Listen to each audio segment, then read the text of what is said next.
The Faceless Return. Chapter 1. The Blackwood Investigation. What do you call a man who walks out of the forest after 3 months missing, wearing the same clothes he disappeared in, with no signs of exposure or starvation, but whose face has been replaced by smooth, unbroken skin stretched taut over bone, and who carries carved into his chest the words "I have been prepared" in letters that appear burned rather than cut? Detective Sarah Chen had worked missing persons for 12 years, but nothing had prepared her for the Marcus Holloway case. The file sat open on her desk, photographs scattered like tarot cards predicting disaster. Marcus Holloway, 34, software engineer from Portland, had vanished during a solo hiking trip in the Cascade Mountains. His car remained parked at the Blackwood Trail trailhead for 3 months before a Forest Service worker found him sitting on a fallen log exactly 1 mile from where his journey began.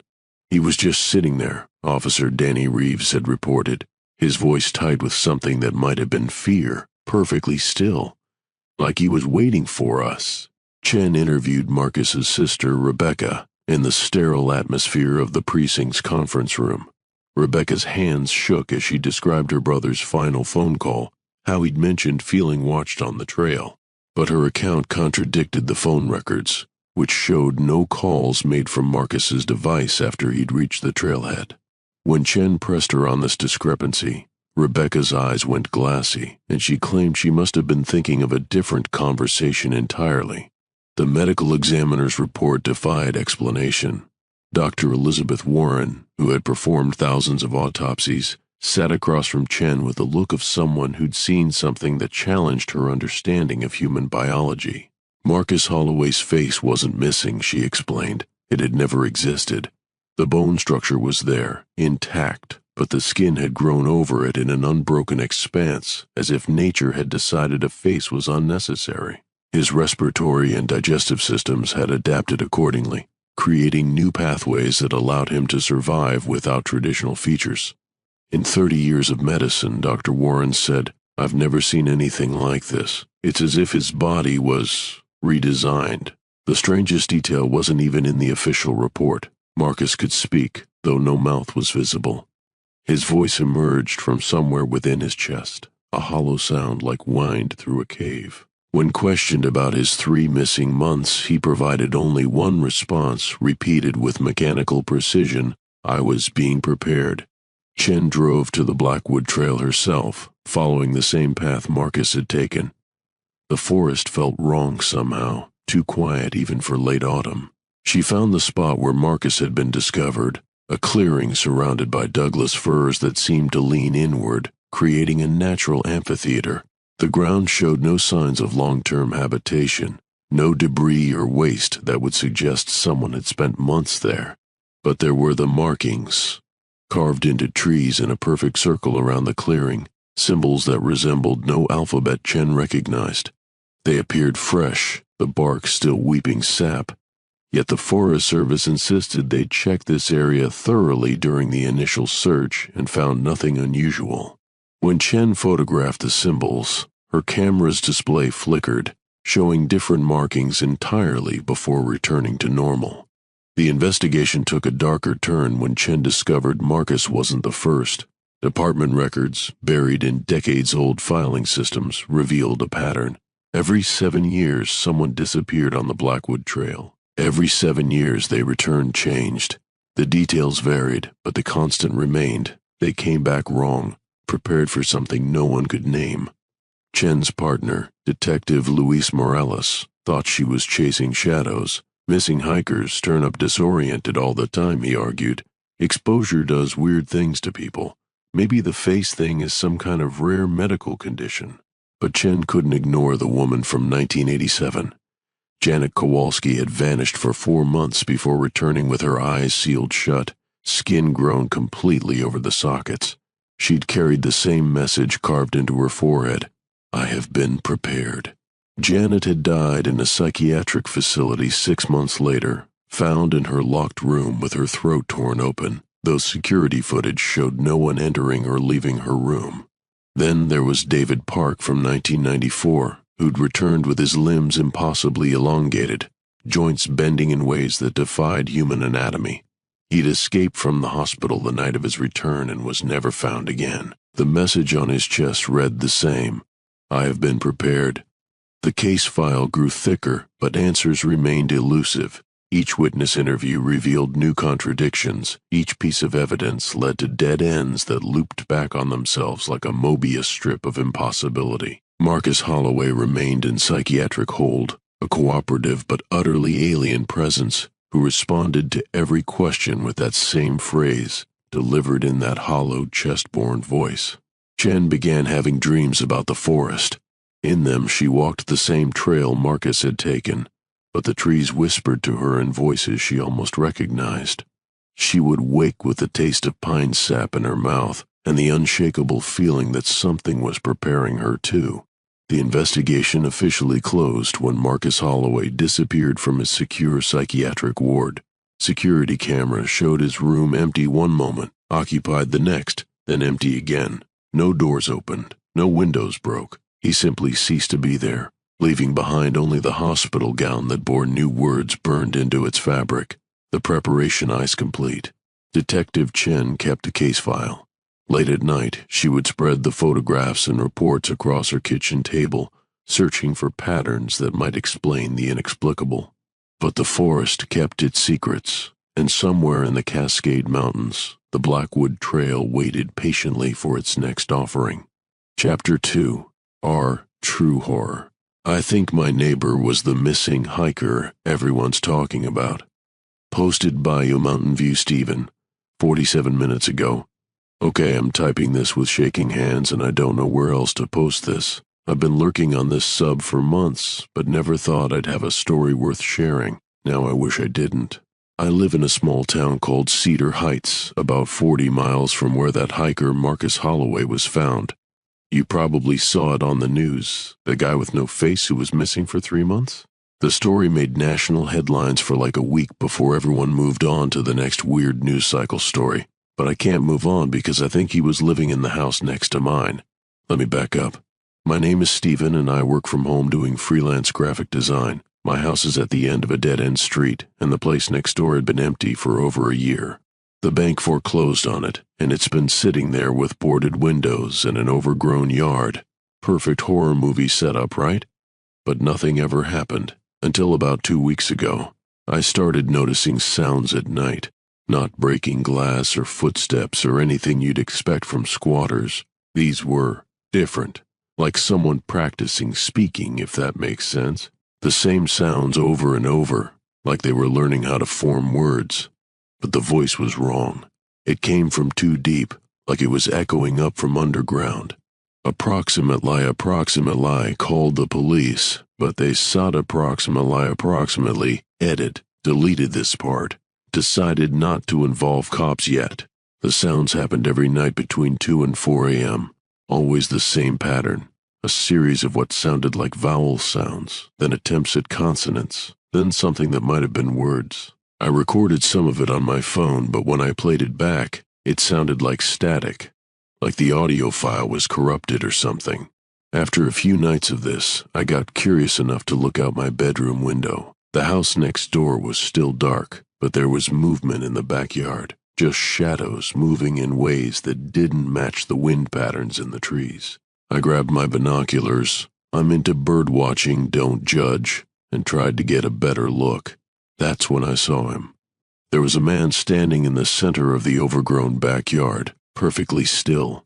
Even through the binoculars, I couldn't make out his features in the darkness, but something about his silhouette was wrong.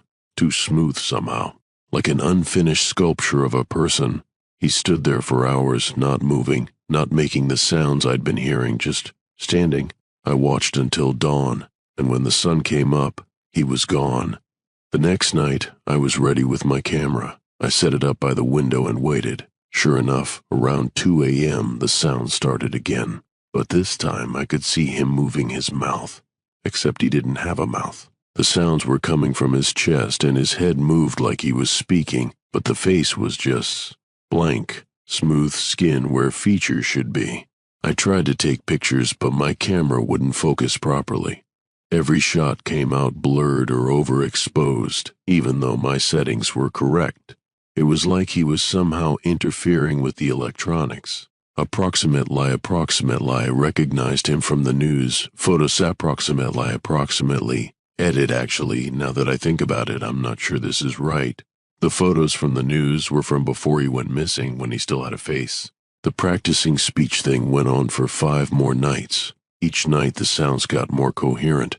By the 6th night, I could make out actual words. I have been prepared. I have been prepared. Over and over, like a mantra or a prayer. On the 7th night, the sounds stopped.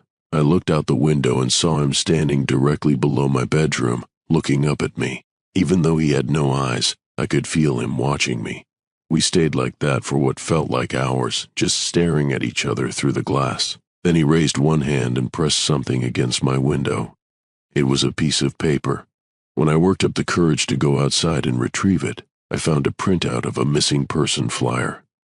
Marcus Holloway's photo from before he disappeared, with missing in big red letters. But someone had drawn over his face with black marker, completely obscuring his features. On the back, in handwriting I didn't recognize, were the words, "Your turn soon." I haven't slept since then. Every night I check the window and he's there, standing in the exact same spot, head tilted up toward my room. The abandoned house next door shows no signs of occupancy during the day. No lights, no movement, no evidence anyone is living there, but he's there every night, waiting. Approximate lie, found more missing person flyers around my property. Approximately. Edit, I keep finding more, but I'm not sure I should mention that here. I've been researching the Marcus Holloway case obsessively. The official report says he was found sitting on a log near the trailhead, but there are inconsistencies in the timeline. Some sources say he was missing for 3 months, others say 4. The description of his condition varies too. Some reports mention the carved message on his chest, others don't mention it at all. It's like the story keeps changing, or like there are details being suppressed. But here's the thing that really scares me. I found old newspaper archives going back decades, similar disappearances, similar returns. Always in the same area, always with the same impossible changes to the victims' bodies. And always, the people who reported seeing them afterward ended up disappearing themselves. I don't think Marcus Holloway was the hiker. I think he's something else now, something that wears his name like a borrowed coat. And I think he's been collecting people for a very long time. I'm going to try to sleep now, but I know he'll be there when I look out the window. Standing in the same spot, practicing the same words, waiting for me to be ready for whatever preparation he has in mind. If you don't hear from me again, remember this. The thing that came back from the forest isn't human anymore, and it's still recruiting. Update: 2 hours ago, the house next door is empty. I worked up the courage to break in through the back door and search the place. No signs of habitation, no evidence anyone has been there recently. The floorboards are rotted through in places and the walls are covered with black mold. No one could live there. But in the basement I found something that makes me think I was right about everything. Carved into the concrete floor in letters 3 feet tall, I have been prepared. The letters look fresh, like they were carved recently, but the concrete around them is decades old. I'm leaving town. I don't care if I sound crazy. Whatever's happening here, whatever Marcus Holloway became, it's been going on for a long time, and I think it's almost ready to spread. User deleted. Chapter 3. Corrupted Forest Service Documentation. Blackwood Trail Incident Reports. Video log first. Forest Ranger Station 14B date. Data corrupted. Recording device. Standard issue digital camcorder. Static. Can see the playback is working properly. This is Ranger Michael Torres documenting anomalous activity on the Blackwood Trail. We've had multiple reports of audio cuts out for 14 seconds. Found evidence of unauthorized camping, but the setup doesn't make sense. Someone arranged stones in perfect geometric patterns, each circle approximately 12 feet in diameter. The stones appear to be local granite, but they've been carved with symbols that don't match any known. Video flickers. Shows same footage but Torres the Fernces speaking different words. Preparation site has been active for longer than initially reported. Soil samples indicate repeated use over several decades. The vegetation grows differently here, forming natural barriers that funnel foot traffic toward. Static burst. Can't explain why the footage keeps changing when I play it back. I'm recording the same statement multiple times, but the playback shows different words. Either the equipment is malfunctioning or video ends abruptly. Incident report fragment. Page 3 of discovered at coordinates redacted shows signs of ritual activity. Ground disturbed in concentric circles, each ring containing biological matter that field testing cannot identify. Dr. Elizabeth Warren from County Medical has requested samples for advanced analysis, but transport has been difficult due to equipment malfunctions in the area. Personal note: I've been walking these trails for 15 years and never felt the kind of wrongness that permeates this section.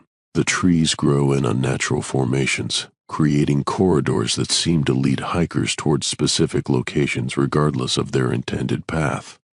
Wildlife avoids the area completely. No bird calls, no insect activity, no small mammals. The silence is absolute except for sounds that seem to come from below ground. Found additional carvings on trees at coordinates corrupted. Bark removal reveals symbols cut deep into living wood, yet the trees show no signs of disease or decay. The markings appear to be self-maintaining, possibly growing deeper over time through unknown biological processes. Recommendation: close Blackwood Trail to public access, pending full investigation. Status: recommendation denied by Regional Supervisor, name redacted. Audio transcript: field recording device speaker, Dr. Elizabeth Warren background, multiple voices, unidentified. The tissue samples from the trail site don't match anything in our database. Under microscopic analysis, the cellular structure appears human, but the DNA sequencing returns results that violate basic principles of genetic coding. It's as if the material is simultaneously organic and synthetic, alive and dead, familiar and completely alien. What concerns me more is the behavior of the samples in laboratory conditions. They respond to stimuli even after being separated from their source for weeks. When exposed to specific sound frequencies, they arrange themselves into the same geometric patterns we found at the trail site. The implications are: voices in background become clearer, speaking in unison. Voices: we have been prepared, we have been prepared, we have been prepared. Dr. Warren, did you hear that? Is someone else in the lab? Sound of equipment crashing. Dr. Warren, the samples are moving on their own. They're forming letters. They're spelling out. Transmission ends.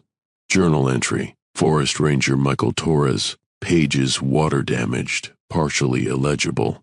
Day smudged. The missing hiker situation has escalated beyond normal search and rescue protocols.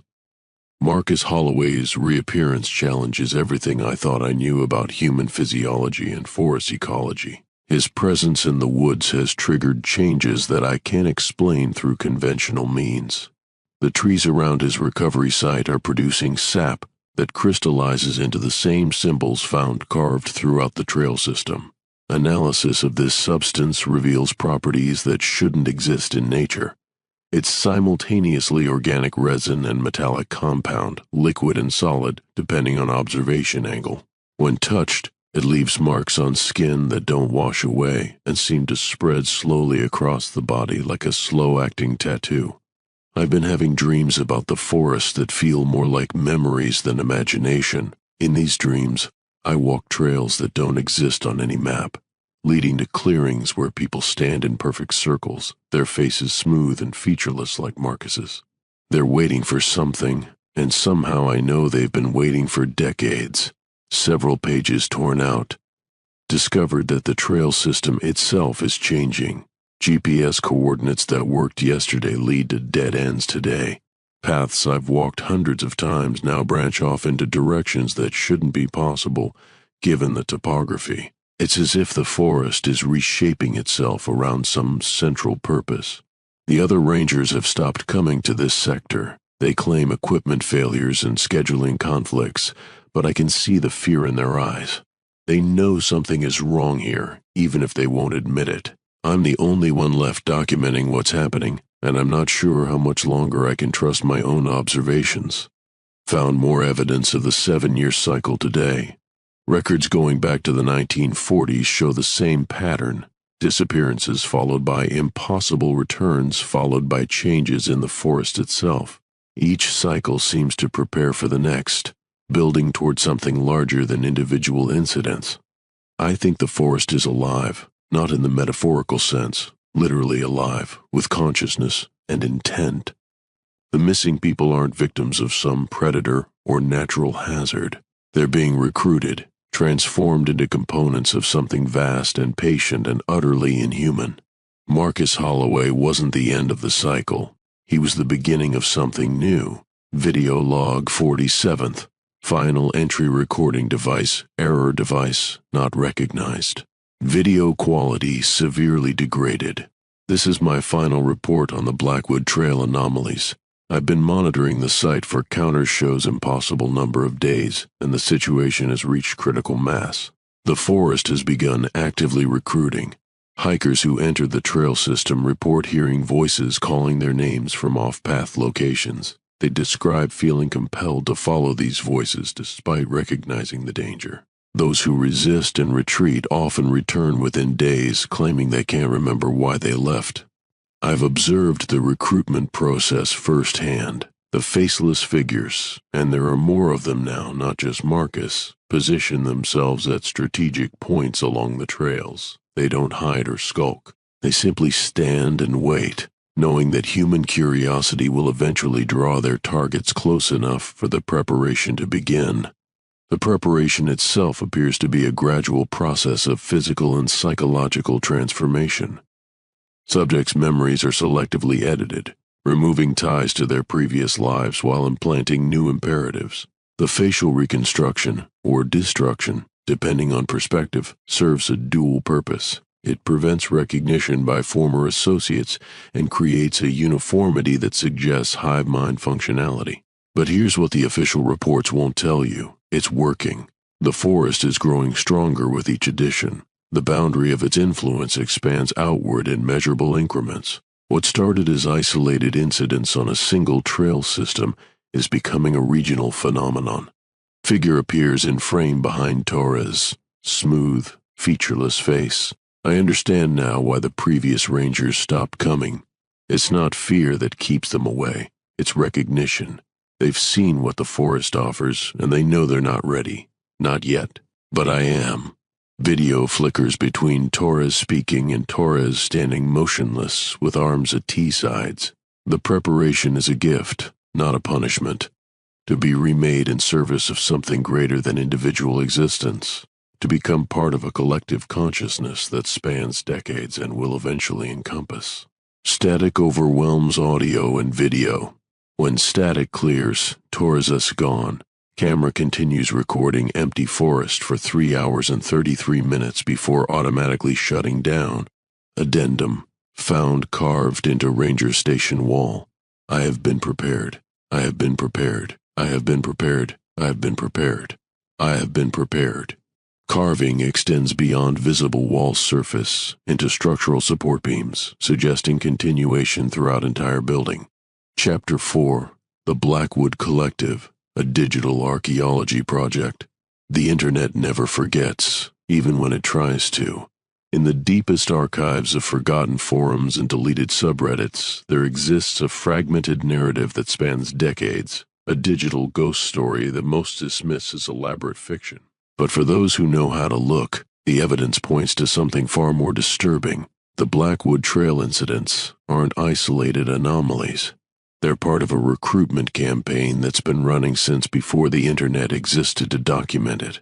Dr. Sarah Chen first encountered the pattern while investigating Marcus Holloway's disappearance. What began as a routine missing person case evolved into something that challenged her understanding of reality itself. But Chen wasn't the first to notice the connections. That distinction belongs to David Park, a documentary filmmaker who vanished in 1994 while researching what he called the Faceless Collective. Park's research, scattered across bulletin board systems and early web archives, painted a picture of systematic harvesting spanning multiple generations. His final posting, discovered on a defunct paranormal investigation forum, read, "They're not disappearing people at random. They're selecting for specific psychological profiles. The missing individuals all share certain characteristics: social isolation, technical skills, and most importantly, a willingness to believe in things beyond conventional explanation. They're building an army of believers." The forum post was deleted within hours, but not before several users had copied it to their own servers. These copies spread through the early internet like a virus, multiplying and mutating with each retelling. Some versions claimed Park had discovered government conspiracy. Others suggested extraterrestrial involvement, but the core narrative remained consistent. Something in the Pacific Northwest was collecting people and transforming them into instruments of a larger agenda. Rebecca Holloway, Marcus's sister, had been following these stories for years before her brother's disappearance. Her private blog, hidden behind multiple layers of encryption and pseudonymous hosting, documented her growing obsession with the pattern. She'd identified 17 cases dating back to 1952, all sharing similar characteristics: isolated disappearances in wilderness areas, impossible returns with severe physical alterations, and subsequent secondary disappearances of anyone who investigated too closely. "The thing people don't understand," Rebecca wrote in her final blog entry, "is that this isn't random, it's methodical. Each disappearance serves a specific purpose in a larger design. The people who return, the faceless ones, they're not victims, they're recruiters." Rebecca's research had led her to conclude that the phenomenon operated on a schedule tied to solar cycles and lunar phases, with peak activity occurring every 7 years during specific astronomical alignments. Her calculations predicted that the next major recruitment phase would coincide with her brother's hiking trip. She'd tried to warn him, but Marcus had dismissed her concerns as paranoid delusion brought on by too much time spent in conspiracy theory forums. The tragedy was that Rebecca had been right about everything except the timeline. The recruitment was accelerating. Detective Chen discovered Rebecca's blog while following digital breadcrumbs left by the missing persons investigation. The encrypted files revealed not just research but personal correspondence with other family members of the disappeared.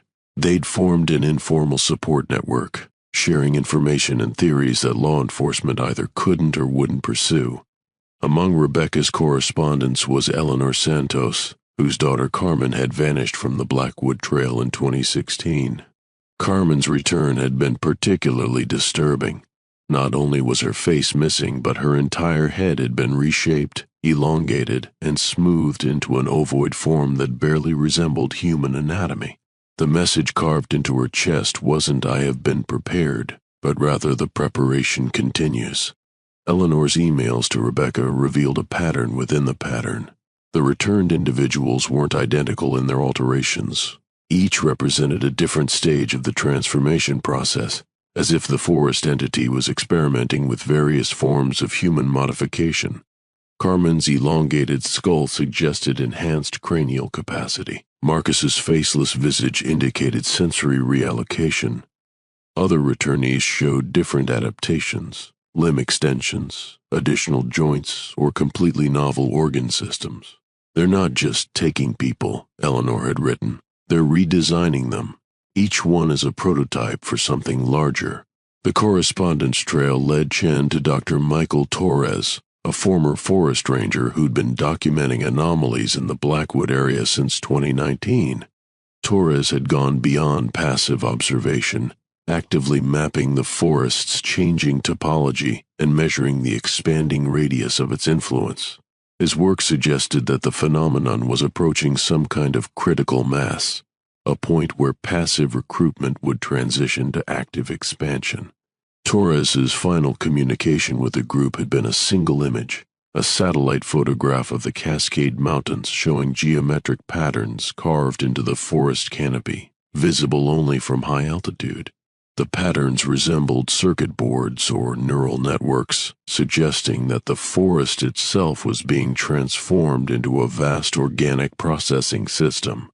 The image was dated 3 days before Torres disappeared from his ranger station, leaving behind only carved messages and equipment that continued recording empty forest for hours after his departure. Rebecca Holloway's blog went silent shortly after her brother's return. Her final entry consisted of a single sentence: "He's standing outside my house right now, and I think I understand what he wants." Detective Chen attempted to contact Rebecca multiple times, but received no response. When she finally visited Rebecca's address, she found the house abandoned, with signs of hasty departure, but no evidence of struggle. In Rebecca's study, Chen discovered printouts of all her blog entries and correspondence, carefully organized and annotated with handwritten notes in margins. The final annotation, scrawled across the bottom of the last page in ink that looked suspiciously dark, read, "The preparation is beautiful. Why did I resist for so long?" The pattern was accelerating. The 7-year cycle was compressing, becoming a continuous process of recruitment and transformation. Each person who investigated too closely became part of the system they'd tried to understand. The Faceless Collective was growing, and their presence in the world was becoming impossible to ignore. Chen realized she was next. The research had led her too deep, shown her too much. Every night she checked her windows and saw figures standing at the edge of her property line, motionless, patient, waiting for her to accept the inevitable. They never approached, never made demands. They simply stood and watched, letting her understand that resistance was temporary and transformation was certain. The internet archives that had preserved the story of the Blackwood Collective began disappearing, deleted by unknown actors who seemed to have unlimited access to any system. Forums went dark, blogs vanished, entire servers were wiped clean. The digital ghost story was being systematically erased, leaving only fragments in the memories of those who'd been foolish enough to investigate.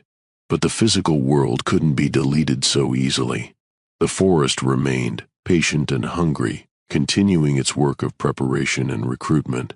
The Faceless Ones walked among normal humans now, indistinguishable except for their perfect stillness and the way electronics malfunctioned in their presence. Detective Chen kept Marcus Holloway's case file, even as the official investigation was closed and forgotten. Late at night, she would spread the documents across her kitchen table and try to find patterns that might explain the inexplicable. But the forest kept its secrets, and somewhere in the Cascade Mountains, the preparation continued. The last entry in Chen's personal journal, discovered after her own disappearance, consisted of coordinates and a single line. "I understand now. This isn't an invasion, it's an evolution." Chapter 5, Field Operations Manual. Blackwood Trail Containment Protocols. Classification, Restricted Access Distribution, Field Personnel. Only violation of these protocols will result in immediate termination and preparation. The following operational guidelines have been developed through extensive field research and analysis of recruitment patterns observed in the Blackwood Trail region. These rules are not suggestions or recommendations. They are absolute requirements for survival when operating in affected areas. Violation of any protocol will result in exposure to preparation processes that cannot be reversed through conventional means. Rule 1. Never acknowledge the Faceless Ones directly. They require permission to begin preparation, and acknowledgement constitutes consent. Special Agent Lisa Martinez learned this principle the hard way during the 2019 containment operation. Her team had been tasked with establishing a perimeter around the most active recruitment sites, using standard surveillance equipment to monitor anomalous activity. The mission parameters seemed straightforward: observe, document, and maintain distance from any entities encountered in the field. Martinez's first contact occurred during a routine patrol of the outer perimeter. She spotted a figure standing approximately 50 meters off the established trail, motionless among the Douglas firs.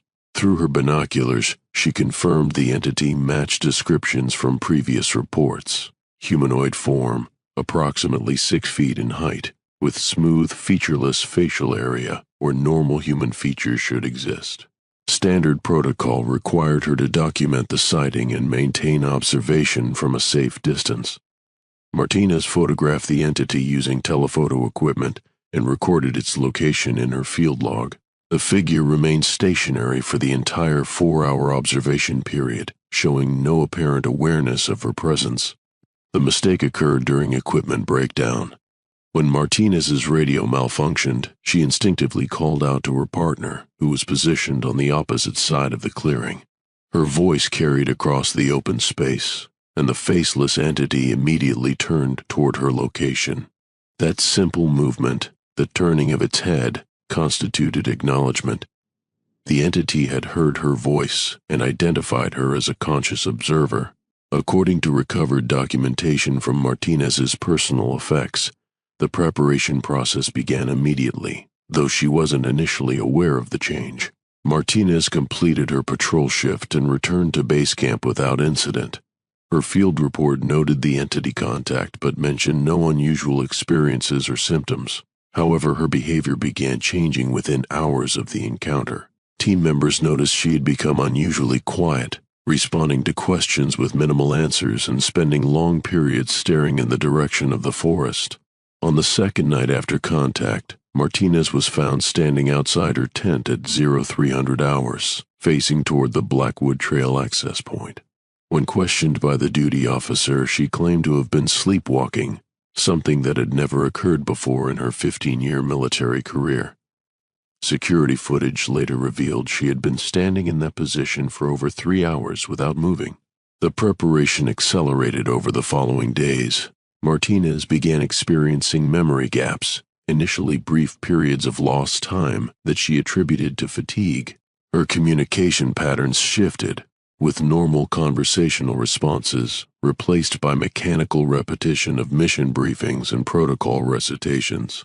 Medical examinations revealed no physical abnormalities, but psychological evaluation indicated significant personality restructuring. By the 6th day, Martinez had stopped sleeping entirely. Team members reported seeing her standing motionless outside her quarters throughout the night, always facing the same direction. When approached, she would claim to be conducting security patrols, but her patrol routes never deviated from a direct line toward the forest. The final stage occurred on the 7th night. Martinez walked into the forest despite multiple physical barriers and electronic surveillance systems designed to prevent exactly this type of incident. Security cameras recorded her approach to the perimeter fence, but the footage showed her passing through the chain link barrier as if it were insubstantial. She appeared on the opposite side without any visible interaction with the physical barrier. Recovery teams found Martinez's equipment and clothing scattered along the Blackwood Trail, but no trace of Martinez herself. The items showed no signs of struggle or violence. They had been carefully removed and folded, as if Martinez had undressed voluntarily. Her service weapon remained unfired, with the safety still engaged. 3 weeks later, Martinez reappeared during a routine patrol by her former teammates. She was standing in the exact location where she had first encountered the faceless entity, wearing standard-issue tactical gear that showed no signs of wear or exposure. When approached, she turned toward the patrol team and spoke in the hollow, chest-borne voice characteristic of prepared individuals. "I have been prepared," she said. "Who among you will join me?" The patrol team followed protocol and withdrew immediately, but 2 members reported feeling compelled to return to the location on their own time. Both were reassigned to different operations before preparation could occur. Rule 2. Electronic equipment will malfunction in proximity to prepared individuals. Do not attempt repairs or assume the malfunction is coincidental. The electromagnetic anomalies associated with prepared individuals serve multiple functions in the recruitment process. Primary among these is the disruption of communication and documentation equipment, preventing accurate recording of preparation activities and limiting the ability of field personnel to call for assistance when exposure occurs. Dr. Amanda Foster, an electronics specialist assigned to the 2020 research expedition, documented extensive equipment failures during her 6-week deployment. to the Blackwood region. Her technical analysis revealed patterns of malfunction that defied conventional understanding of electromagnetic interference.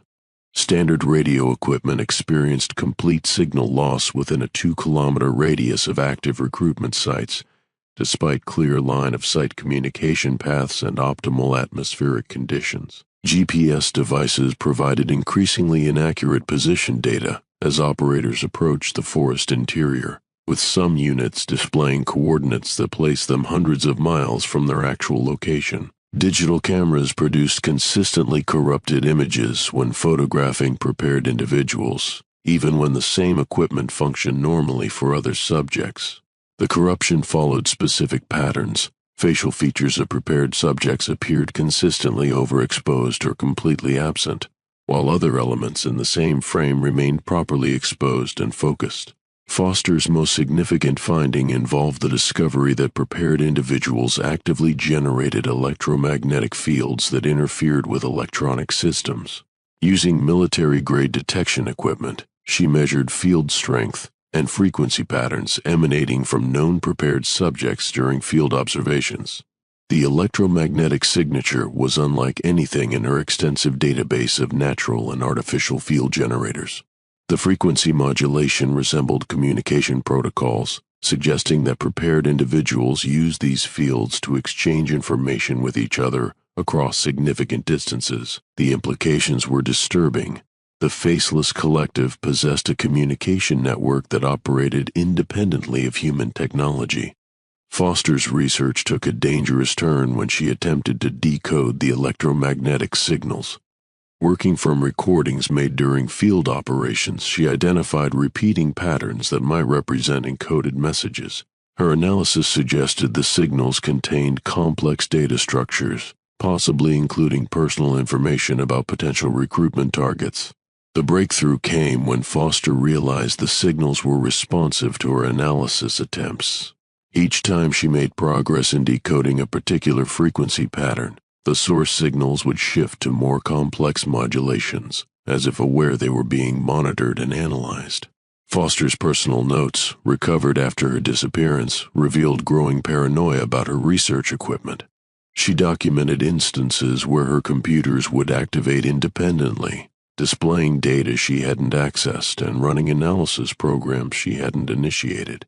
Her laboratory instruments began producing readings even when no prepared subjects were present, suggesting that the electromagnetic influence was spreading beyond direct contact.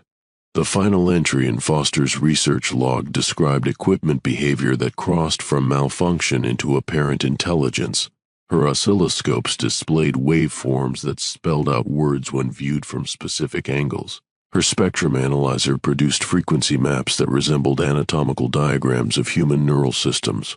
Most disturbing, her recording equipment began capturing voices during periods when the laboratory was empty and secure. These voices, according to Foster's transcriptions, provided increasingly specific information about her personal life, research methodology, and psychological vulnerabilities. They offered insights into her work that surpassed her own understanding, suggesting solutions to technical problems she had been struggling with for months. Foster began modifying her equipment based on these suggestions, creating hybrid systems that combined standard electronics with organic components she claimed to have discovered in the forest. Her modified devices produced unprecedented results: crystal-clear recordings of prepared individuals, accurate mapping of electromagnetic anomalies, and real-time translation of the communication protocols used by the Faceless Collective. The price of these advances became apparent when Foster's colleagues noticed changes in her behavior identical to those exhibited by prepared individuals. She had begun standing motionless for extended periods, responding to questions with mechanical precision, and showing no reaction to electronic equipment failures that would normally frustrate her perfectionist personality. Foster's final transmission, broadcast on modified equipment of her own design, lasted 14 minutes and consisted entirely of technical specifications for replicating her hybrid systems. The instructions were precise and comprehensive, written in her voice, but containing knowledge that exceeded her documented expertise. The transmission ended with coordinates for a location deep within the Blackwood Trail system and a single phrase, "The preparation is complete. Begin integration." Recovery teams found Foster's laboratory in perfect condition, with all equipment functioning normally despite weeks of previous malfunctions. Her modified devices had been carefully disassembled and arranged in geometric patterns across the floor. Each component bore etched symbols matching those found carved into trees throughout the Blackwood region. Rule 3. The forest topology changes to funnel targets toward preparation sites.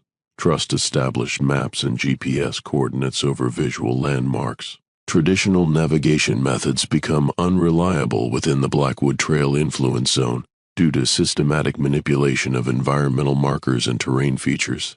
The forest actively guides potential recruits toward specific locations where preparation can occur under optimal conditions. Cartographer James Reed discovered this phenomenon during the 2021 mapping expedition, intended to create definitive reference materials for future containment operations. Reed's team used advanced surveying equipment and satellite imagery to produce highly accurate topographical maps of the entire Blackwood region, focusing on areas where previous incidents had occurred. The initial survey results appeared normal, showing standard Pacific Northwest forest terrain with predictable elevation changes, water sources, and vegetation patterns. Reed's team marked significant landmarks, established survey points, and created detailed route descriptions that should have allowed precise navigation throughout the area. Problems emerged when field teams attempted to use Reed's maps for actual navigation. Established trails led to dead ends that didn't exist on the survey data. Landmark features appeared in different locations than indicated on the maps, or failed to appear at all. GPS coordinates that should have marked specific survey points led to empty forests with no distinguishing characteristics. Reed returned to the field to verify his data, bringing the same equipment used for the original survey. What he discovered challenged his understanding of basic geography and cartography. The forest was physically reconfiguring itself on a regular basis, with new paths appearing overnight and established trails becoming impassable due to sudden vegetation growth or terrain changes. Time-lapse photography revealed the mechanism behind these changes. Trees moved their positions gradually, so slowly that the movement wasn't visible to direct observation, but clearly apparent when recorded over extended periods. Root systems shifted underground, creating new obstacles and clearing new pathways. Even rock formations showed signs of gradual repositioning, as if the entire geological structure of the area was fluid and responsive to external control. Reed's analysis identified the purpose behind these changes. The forest was creating a funnel system, with multiple entry points all leading toward a central area approximately 3 kilometers from the main trailhead. Regardless of intended destination or planned route, hikers following any path through the Blackwood region would eventually arrive at the same location, a circular clearing surrounded by trees arranged in perfect geometric precision. The funnel operated through psychological manipulation as well as physical path alteration. Reed documented how certain trail configurations created subtle optical illusions that made wrong turns appear to be the correct route. Vista points were positioned to show landmarks that encouraged hikers to move in specific directions. Even the placement of fallen logs and stone formations seemed designed to guide foot traffic toward the central gathering area. Reed's team attempted to create bypass routes that would allow navigation through the region without being funneled toward the preparation site. They marked alternative paths with high visibility trail markers, cleared vegetation to create obvious route options, and even constructed temporary bridges across streams that might force hikers back toward the main trail system. These countermeasures proved ineffective. The forest adapted to each attempted bypass, creating new obstacles or making alternative routes appear dangerous or impassable. Trail markers were found repositioned or removed entirely. Clear pathways became overgrown within hours of being established. The temporary bridges showed signs of structural failure despite being built to exceed normal safety requirements. Reed began experiencing the funnel effect personally during his extended research efforts. Despite his intimate knowledge of the terrain and access to multiple navigation aids, he found himself repeatedly arriving at the central clearing regardless of his intended destination. His attempts to map routes away from this location invariably led him in circles that terminated at the same coordinates. The psychological component of the funnel became apparent when Reed realized he was beginning to rationalize these navigation failures. His field notes showed a gradual shift from frustration with equipment malfunction to acceptance that the clearing was simply the most logical destination for any forest expedition. He began referring to it as a natural gathering point and suggesting that future operations should be planned around its central location rather than trying to avoid it. Reed's final map of the Blackwood region showed a radically different topography than his original survey. All trails led to the central clearing through elegant curves that made the journey feel natural and inevitable. Elevation changes created scenic overlooks that provided clear views of the destination area. Water sources were positioned to encourage rest stops at optimal distances for maintaining progress toward the center. When questioned about these changes, Reed insisted they represented a more accurate understanding of the forest's natural characteristics rather than evidence of supernatural manipulation. He argued that his original survey had been flawed due to inadequate appreciation for the area's unique geological properties. Reed disappeared during his final mapping expedition, found 3 weeks later standing in the center of the clearing he had spent months documenting. His surveying equipment was arranged around him in a perfect circle, each instrument precisely calibrated and displaying coordinates that matched his location exactly. When approached by the recovery team, he spoke in the characteristic voice of prepared individuals. "The mapping is complete," he said. "All paths lead home. Rule 4. Prepared individuals retain memories of their previous lives but interpret them as preparation for their current purpose. Do not attempt psychological intervention or deprogramming. The memory retention exhibited by prepared individuals represents one of the most disturbing aspects of the transformation process. Unlike conventional forms of psychological manipulation or brainwashing, preparation does not erase previous experiences. Instead, it recontextualizes all memories within a framework that supports the collective's objectives and recruitment activities. Dr. Patricia Newman, a clinical psychologist specializing in trauma recovery, was assigned to evaluate prepared individuals captured during containment operations. Her initial assessment suggested that standard therapeutic techniques might be effective in reversing the psychological components of the transformation process. This assumption proved catastrophically incorrect. Newman's first subject was Thomas Chen, Detective Sarah Chen's younger brother, who had been prepared following his sister's disappearance. Thomas retained complete recall of his childhood, education, career as a software developer, and relationship with his family. He could discuss these memories in detail, providing accurate information about dates, locations, and emotional content that matched independent verification. The difference lay in his interpretation of these experiences. Thomas explained that his entire previous life had been orchestrated by the collective as preparation for his current role. His education in computer programming hadn't been career development. It had been training for his current function as a communication interface between prepared individuals and human technology systems. His relationship with Detective Chen wasn't remembered as sibling bond but as a recruitment assignment. Thomas claimed he had been positioned in her life from birth to monitor her investigative abilities and guide her toward eventual contact with the Blackwood phenomenon.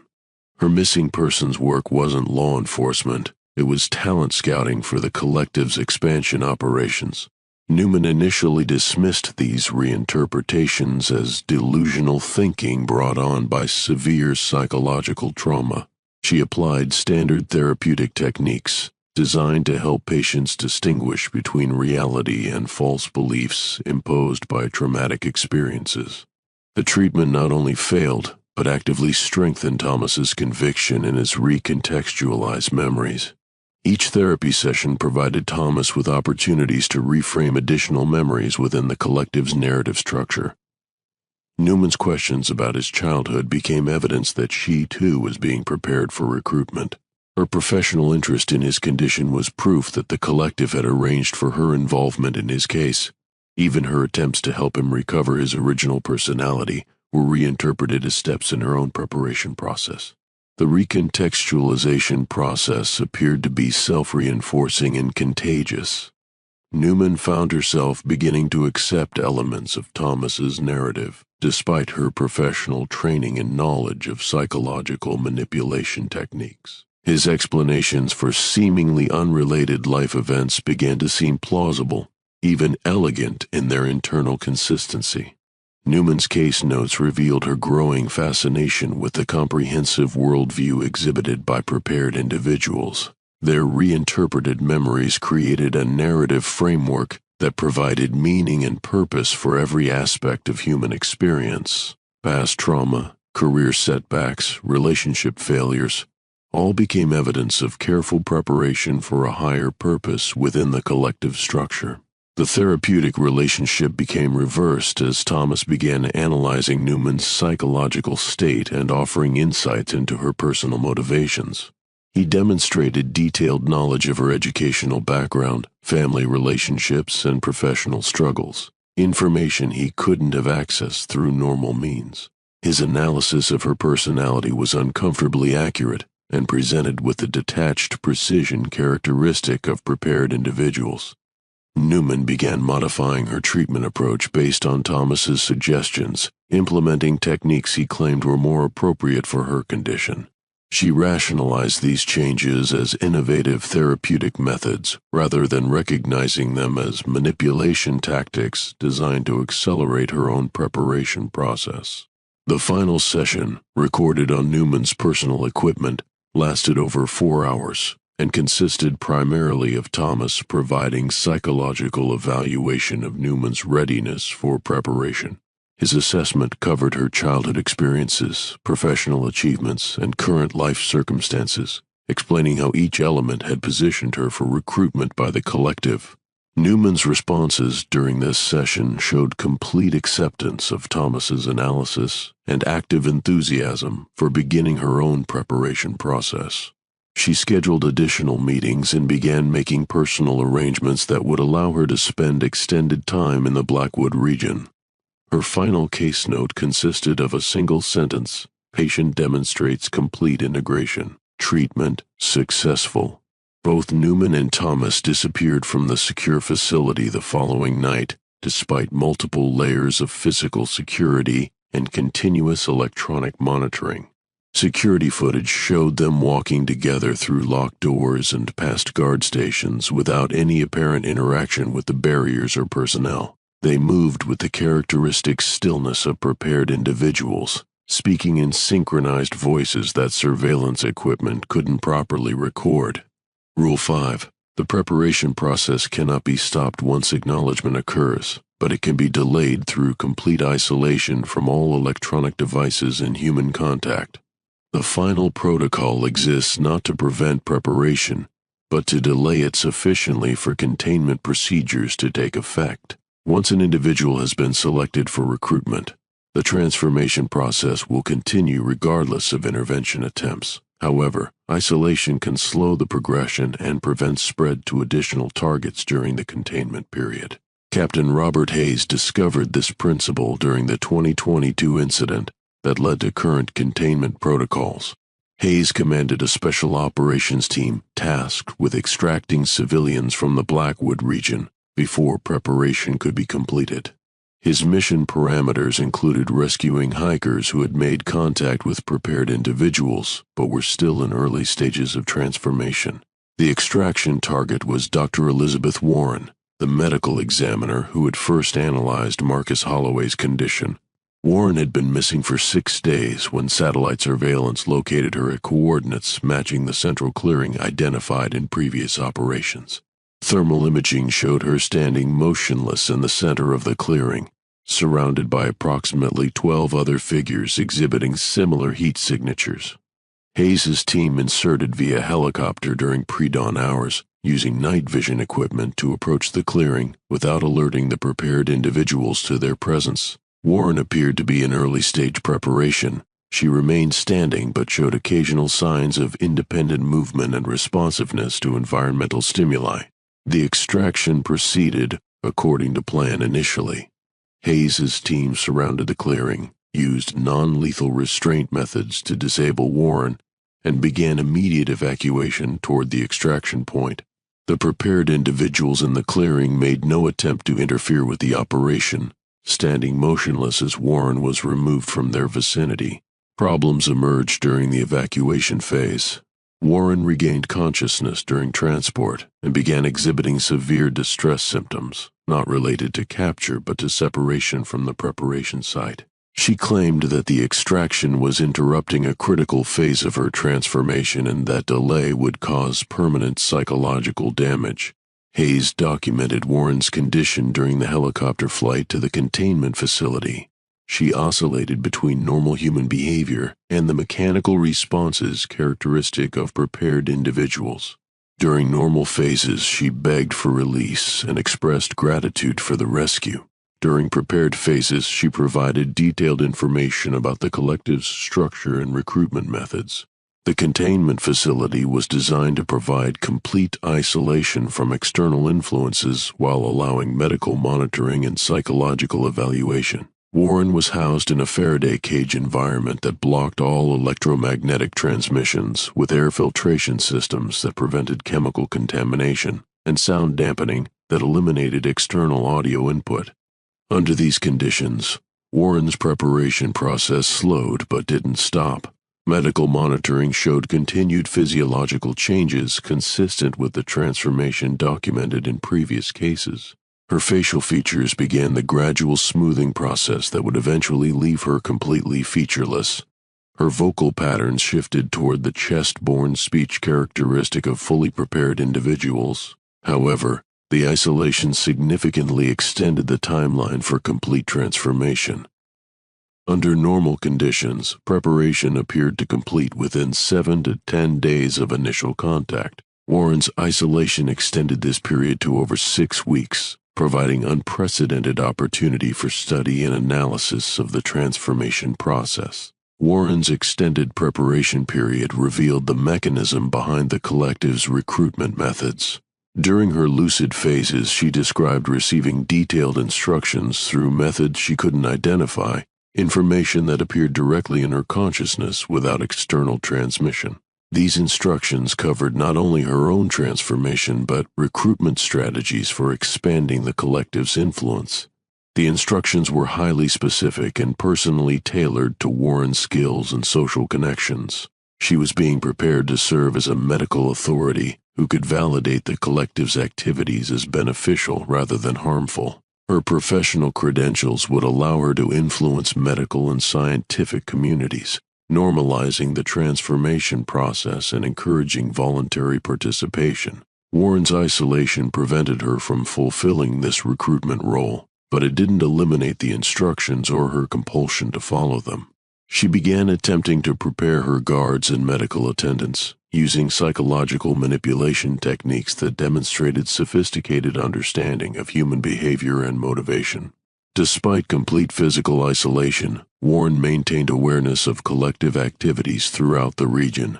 She provided real-time information about new disappearances, recruitment operations, and expansion of the phenomenon's geographic range. This information was later verified through independent intelligence sources, confirming that preparation created a persistent connection to the collective consciousness regardless of physical separation. Warren's preparation reached completion on the 43rd day of isolation.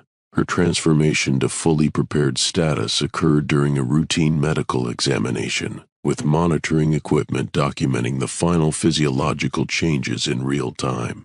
Her last words as a human individual were, "The isolation was temporary. The preparation is eternal." Following transformation, Warren ceased responding to external stimuli and entered the motionless state characteristic of prepared individuals awaiting deployment. She remained in this condition for 72 hours before disappearing from the secure facility through mechanisms that surveillance systems could not document. Hayes's extraction operation established that preparation could be delayed but not prevented, and that isolation served primarily to prevent spread to additional targets rather than to save the affected individual. Current protocols reflect this understanding, with extraction operations focused on containment rather than rescue. Epilogue: the question answered. Detective Sarah Chen's case file remained open in the basement archives of the Portland Police Bureau, filed under unresolved, insufficient evidence, though everyone who worked the case knew the evidence was anything but insufficient. It was simply impossible to accept. The question posed in the initial report, "What do you call a man who walks out of the forest with no face and no memory?" had been answered through months of investigation, documentation, and loss. You call him prepared. You call him the beginning of something vast and patient and utterly inhuman. The Blackwood Trail remained open to the public despite all recommendations to the contrary. Hikers continued to disappear at regular intervals, and some continued to return changed. The forest had moved beyond its original boundaries, with similar phenomena reported throughout the Pacific Northwest and gradually spreading to other wilderness areas across North America. Dr. Elizabeth Warren's final medical report, dictated during her isolation period, provided the scientific framework for understanding the transformation process. The prepared individuals weren't victims of some supernatural force. They were evolutionary prototypes, humans redesigned for optimal integration into a collective consciousness that spanned multiple dimensions of space and time. The collective wasn't invading Earth. It was upgrading it, one carefully selected recruit at a time. Stephen Martinez, the graphic designer who had posted his encounter on social media, was found 3 months later, standing in the center of Times Square, motionless among the chaos of New York pedestrian traffic. No one noticed him for over 6 hours, despite his complete lack of facial features and the way electronics malfunctioned in his presence. When authorities finally responded to reports of a weird statue guy, he spoke in the hollow voice characteristic of fully prepared individuals. "The urban phase has begun," he announced to the assembled crowd before walking away through barriers that seemed to part without resistance. The Forest Service documentation continued to accumulate, though no one officially collected it anymore. Abandoned ranger stations throughout the region filled with carved messages, equipment that recorded nothing but static, and research notes written in handwriting that belonged to people who had never existed. Rebecca Holloway's blog reappeared online intermittently, updating itself with new entries despite her disappearance. The posts documented the collective's expansion with scientific precision, tracking recruitment numbers, geographic distribution, and integration success rates. The final entry, published on servers that IT specialists couldn't locate or shut down, consisted of a single photograph, Earth taken from space, with geometric patterns of light visible across the continental landmasses. The caption read, "Preparation 97% complete, integration commencing." Detective Chen's personal journal, found in her abandoned apartment, contained her final thoughts on the case that had consumed her professional and personal life. She had identified the pattern, documented the process, and understood the inevitability of her own recruitment. Her last entry was written in the mechanical precision characteristic of someone in late-stage preparation. The question was never what to call the man who returned from the forest. The question was what to call the humanity that remained after the preparation was complete. The answer is nothing. There will be nothing left to call, and no one left to call it. The collective doesn't need names or faces or individual memories. It only needs us to be ready. We are ready. The investigation files were sealed and archived, officially closed due to lack of evidence and witness testimony. But in the depths of bureaucratic storage systems, the documentation continues to grow. New reports appear regularly, filed by investigators who don't exist, and signed with names that database searches can't verify. The Blackwood Trail waits patiently in the Cascade Mountains, its influence spreading outward in measurable increments with each passing day. Hikers still venture into its depths, drawn by the promise of wilderness adventure and scenic beauty. Some return with stories of peaceful forest walks and spectacular views. Others return prepared, and in cities across the continent, smooth-faced figures stand motionless on street corners and in public squares, speaking to anyone who will listen about the beauty of preparation and the joy of joining something greater than individual existence. Most people walk past without acknowledgement, dismissing them as street performers or art installations.